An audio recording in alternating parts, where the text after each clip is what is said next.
हमारा next chapter है जी enzymes. Chapter number 6 है और आज इसका है लेक्चर नंबर 1। हम इसमें देखेंगे कि एंजाइम्स क्या होते हैं और ये क्यों ज़रूरी होते हैं।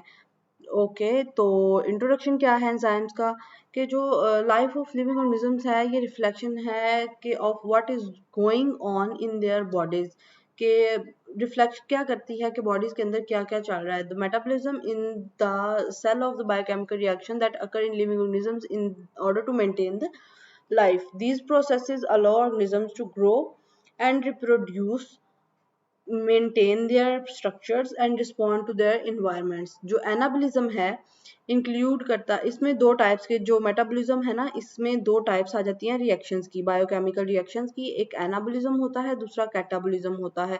एनाबॉलिज्म में जो लार्जर मॉलिक्यूल हैं वो बनते हैं, मतलब छोटे मॉलिक्यूल्स को जोड़ के बड़े मॉलिक्यूल्स को बनाया जाता है। जो कैटाबॉलिज्म है इसमें इन बायोकेमिकल रिएक्शंस में लार्जर मॉलिक्यूल्स को तोड़ के छोटे मॉलिक्यूल्स में कन्वर्ट किया जाता है। यूजुअली एनर्जी जो है वो रिलीज होती है इन कैटाबॉलिज्म, और क्योंकि बड़े मॉलिक्यूल्स तोड़े जा रहे होते हैं, और एनर्जी जो है वो कंज्यूम की जाती है जब एनाबॉलिक रिएक्शंस हो रहे होते हैं।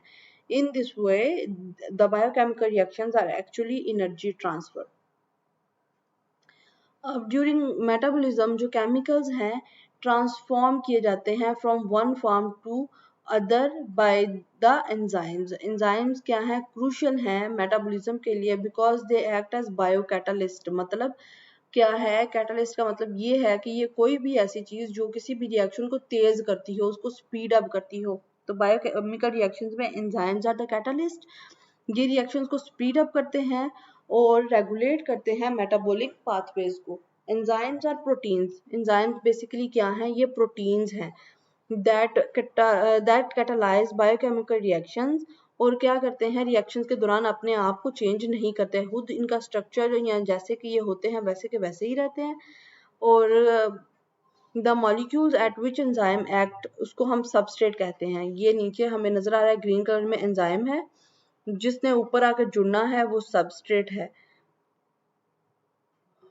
Enzyme convert into different molecules called products. जब ये सबस्ट्रेट डिफरेंट प्रोडक्ट्स में चेंज हो जाएगा तो फिर उसको हम कहेंगे प्रोडक्ट, सबस्ट्रेट नहीं कहेंगे। Activation energy, all chemical reactions require activation energy, इनको चाहिए होती है। It is defined as a minimum energy जिससे रिएक्शन स्टार्ट होता है। Need for activation energy acts as barrier to the beginning of reaction.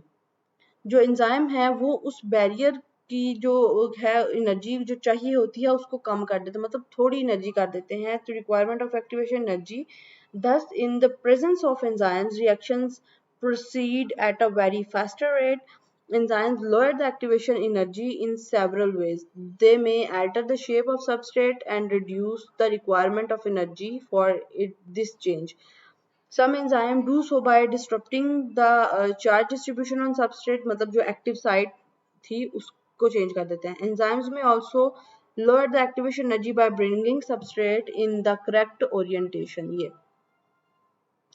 ये पहली है जी, इसमें हमें दिखाया ग्राफ, इतनी ज़्यादा हमें एनर्जी चाहिए रिएक्शन को स्टार्ट करने के लिए। अब ऊपर जाएगा और फिर बॉल नीचे आके इस बॉल से हिट करेगा, रिएक्शन प्रोसीड होगा, इतना ऊपर जाएगा। जो एंजाइम के बगैर रिएक्शन होगा उसमें इतनी मेहनत करनी पड़ेगी। अगर एंजाइम आ जाएगा तो ये कितना थोड़ा है, ये इसको स्पीड अप करेगा और ये जल्दी से हर्डल पार करके अपना प्रोडक्ट जो है उसको बना देगा।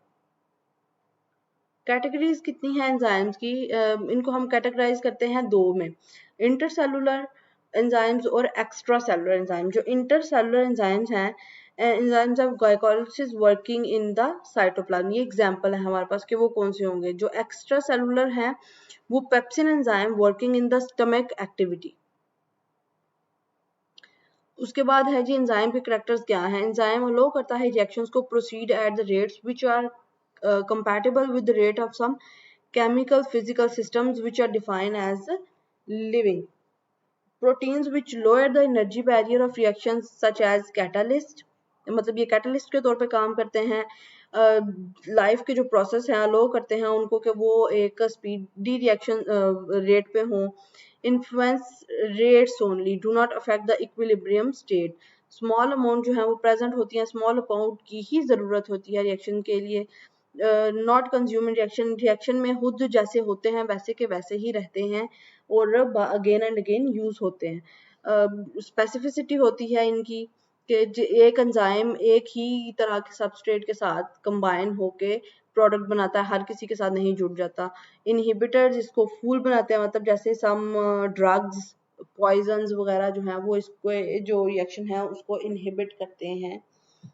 उसके बाद आ गया कि जी यूजेस ऑफ एंजाइम, एंजाइम्स को हम यूज किधर किधर करते हैं। Enzymes are extensively used in many industries for fast chemical reactions. For example food industry में यूज करते हैं enzymes that break up starch into simpler sugars.